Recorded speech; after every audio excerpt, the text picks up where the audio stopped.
Здравейте! Казвам се Снежанка Николова и искам да споделя с вас колко съм доволна от гумената метла Wonder Broom.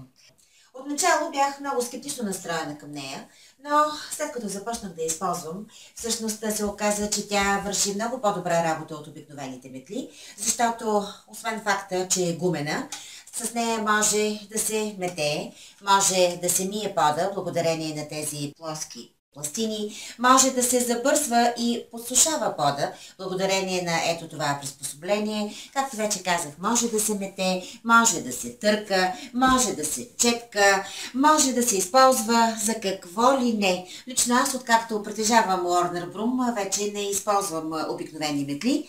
Разбира се, пробвах се да изтъркам килима с нея. Откровено казано, не бих заменила прахосмокачката.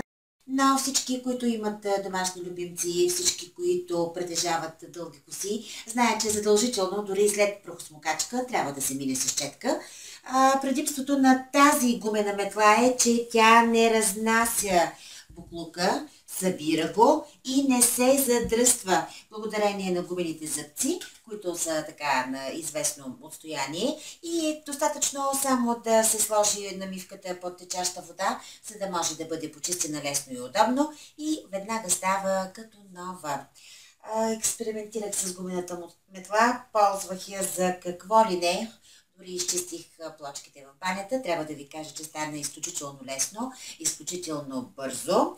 За един ангажиран човек, за една ангажирана жена, това е много голямо предимство, тъй като домакинската работа, домакинското чистене отнема доста време. Няма да съжалявате, ако притежавате такава метла.